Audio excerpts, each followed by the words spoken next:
History remembers kings for their victories, palaces, and power, but it often forgets how brutally many of them died. King Charles I of England, 1649. The king who heard his sentence. Charles believed kings ruled by divine right. That belief led him into civil war against his own people. When he lost, he expected exile or imprisonment. Instead, he was tried for treason.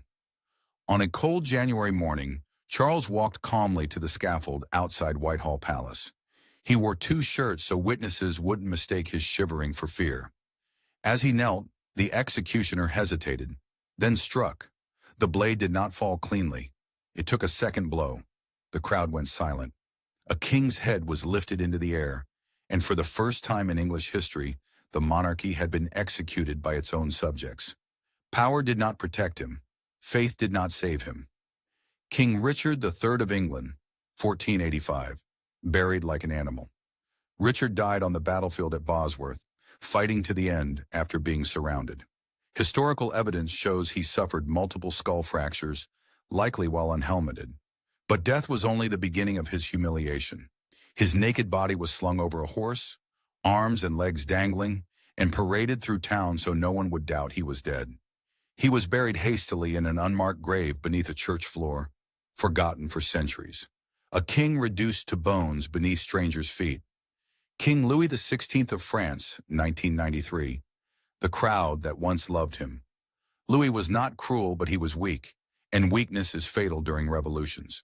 Dragged from his palace, imprisoned and mocked, he was eventually sentenced to death. On the day of his execution, he tried to speak to the crowd, to explain himself.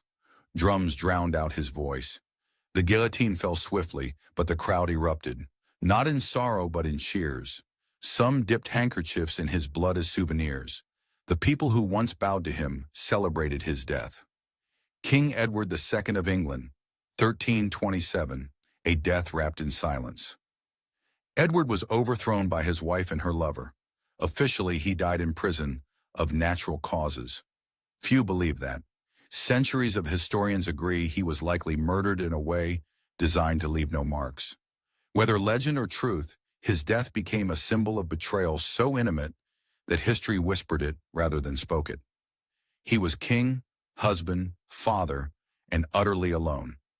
King Henry VI of England, 1471, murdered in the dark.